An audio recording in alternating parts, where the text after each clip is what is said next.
orientation, regardless of their faith. Everybody in Nigeria who has identified as Nigerian deserve public protection. And we must state that what has happened in these communities mentioned, not only in Plateau, but in Kwara, where there is now a new terrorist regime, in Naija, where Boko Haram has almost taken half of the state, including critical infrastructure that provides electricity to the country, shows a pattern of failure on the part of those who are governing Nigeria today.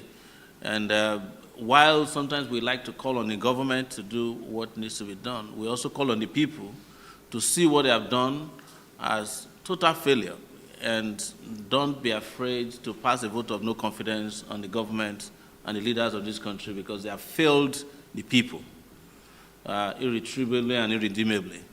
So we do not in any way, sitting here today, support any of the narratives that is dominant. We do believe that every Nigerian citizen deserves protection, and anybody who has identified himself as committing genocide or ethnic cleansing should be treated as such, and in some cases, when necessary, handed over to appropriate international communities where they can be taught global lessons. Yeah. And this necessarily might include Nigerian officials who are aiding and abetting them. Yeah. Because what has come out clearly in this is that you don't have a crime of this magnitude in Nigeria without official collusion. There are people who enable them. One doctor who is a weapon expert reached out to me, and he was mentioning the kinds of caliber of guns that are being used in these genocides. And they are not just military grade, they are ballistic grade weapons, particularly bullets, that can penetrate houses, that can kill up to 30 people at a time. They are using highly powered, well-trained snipers. And one thing we would like to warn Nigerians about is that whenever we take these things for granted, just take it that one day it might be your house. Your turn. It might be your turn. It will be your village that will be razed down by these marauding killer squads that are traveling across Nigeria. When we were saying to people that Southern Kaduna was a child play, now we have terrorist groups in Kogi State. We have them on the borders of Edo and Ondo State. So geographically, the terrorists are moving towards the Atlantic Ocean, and it's just a matter of time. So we call on Nigerians not to take these things for granted. Issues of security is not what you take for granted. Well, you know that your leaders don't care about you, and they will manage whatever territories are available and use whatever resources that is available and use the limited police that are well trained to protect themselves and their families. What I would say finally is also that this speaks to the incompetence of our security agencies and agents and leaders. You all know that I always call for the removal of the IG of police. The failure in this particular shows that the IG is tired because he has retired. Otherwise, there's no way that IG that has 350,000 policemen cannot stop the killing of 50 people. And all the pretension that he has removed Mopo from individuals are just ways of carrying out laughable, pretentious, what I would call very superficial, and quite honestly, very ludicrous and foolish response to a major problem. You don't need to tell us that you have removed Mopo from VIPs to know that maybe the only VIPs they removed Mopo from are the ones who have refused to join the APC. The APC ones, I still saw them today. Their Mopos are intact, if they have not even had more since the IG spoke about this. So, but it's not a superficial solution. And this also extends to the military guys who are claiming that they are resolving these problems. What we are hearing is that the problems are escalating. The terrorists are getting emboldened, they are killing more people. They are taking more territory, they are taking more turf. And we just have to call on Nigerians to brace up for this and make sure that they push back, not in terms of killing or engaging in the type of things we saw where individuals are rounded up and killed by mobs. That's not what we are preaching. We're not asking for mob justice. We're not advocates of, We are not advocates of mob justice, but we're advocating for firm response to failed leadership in the country. Thank you very much.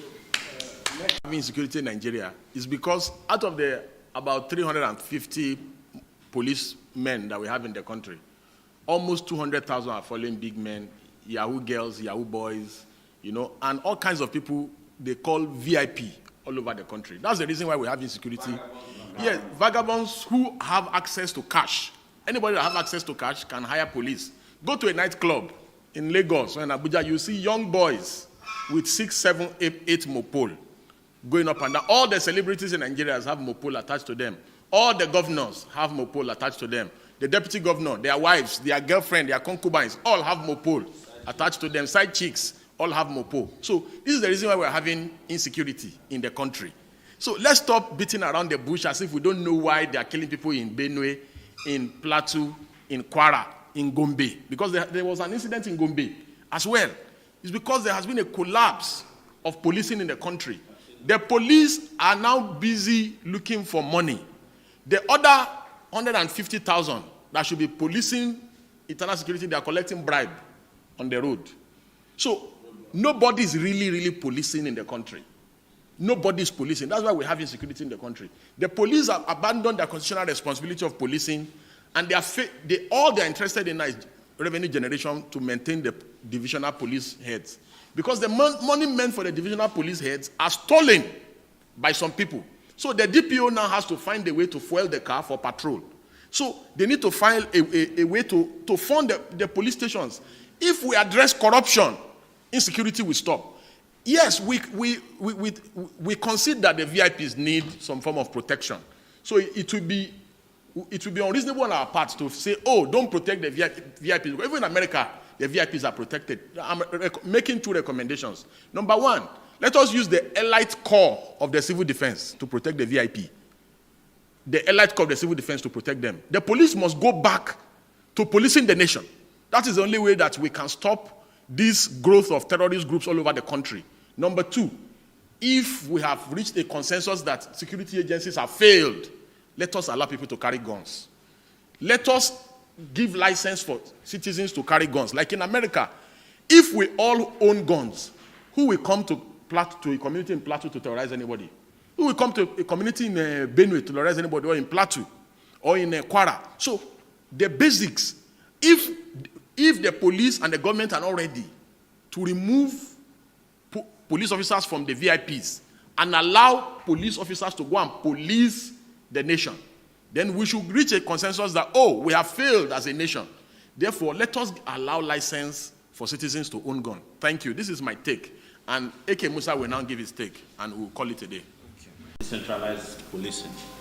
I've always been an advocate of not only state police. I'm in support of state police. I'm in support of campus police. I'm in support of every community even having their village own village police. I live in a village in the U.S. that has 3,000 people. They have a police department with more vehicles than the Ondo State Command of the Nigerian police. And anything happening to you, they promise you that in 3 minutes, they'll get to your house if you call the emergency number. So, but a lot of people are fearful that if governors have access to state police, they will use it against their opponents. Governors are doing that even with the national police. Governors are doing it with vigilantes. Basically, Nigeria is already having non-state actors that are being used as state police. The Anambra state government has an Aga chamber, what do they call it, whatever, Agana chamber. The Ondo state government has what it calls... No, Ondo state has Amotekun. The Southwest has Amotekun. But where the question lies is not just having state police, it's equipping them and paying them and training them properly. And that's where the federal government comes in, to be the regulator of all this policing across the country, such that if, for instance, a police unit and a state goes rogue, the federal police can come in and take it over, investigate, and purge that. But we need policing at every level, at every level of any community, because people police themselves better when they know who their policemen are. But transferring somebody from Borno to go and police somebody in the Niger Delta region is not policing at all. That is imposing policemen on people. So let the people democratically also select their police and let them police themselves, but we must have oversight. That's where I differ. It's like there must be thorough oversight so that all these criminally intentioned politicians do not use that to abuse and violate people's rights. So that's all I would say with regards to that. I welcome all that. Gentlemen of the press, we are here this afternoon to address a press conference on burning national issues that borders on, most specifically, insecurity.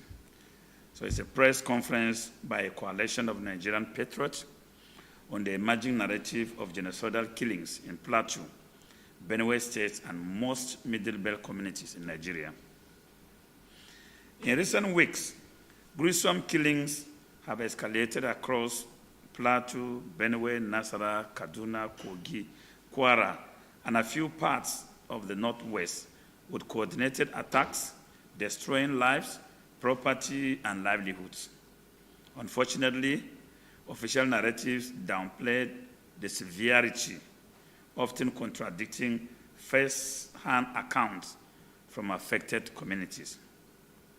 We are particularly alarmed by statements from federal officials like Bayo Onanuga and Daniel Bwala. Onanuga claimed that the killings are tit for tat, and Bwala's dismissive comments about governors misusing security votes show a troubling lack of empathy and understanding. These narratives distort the truth. Innocent citizens are being killed, massacred in their homes, not in combat zones. Even more disturbing is a viral video where a self-identified Fulani coalition openly claimed responsibility for the killings and issued conditions for the federal government. The question, therefore, is, who are their sponsors and backers? Are these backers within the corridors of power?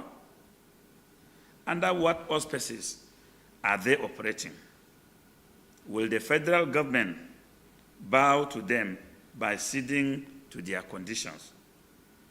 These individuals who have presently confessed to these crimes must be arrested and prosecuted without delay. Their impunity further erodes public trust and emboldens more violence. The attacks, especially in plateau communities like Bassa, Mangu, Bokos, and Riom, appear to be part of a deliberate campaign of land grabbing and forced displacement. The influx of unidentified persons into these areas following the killings raises critical questions about complicity and the failure of the state to protect its citizens. Historically, farmer-herder tensions were settled through community dialogue. Today's violence, however, is highly coordinated and far brutal, pointing to the deeper issues of land seizure, identity-based targeting, and a collapsed criminal justice system. We call on the federal government of Nigeria to collaborate with local authorities to arrest and prosecute both the perpetrators and their sponsors, if identified. We commend the courage of Plateau State's people and leadership and urge federal support to restore peace, justice, and dignity to these communities.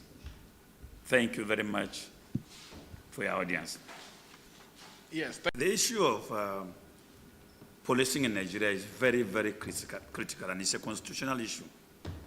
I personally think we must go back to Lancaster House Constitutional Conference and revisit the consensus reached by Nigerians about the nature of our democracy.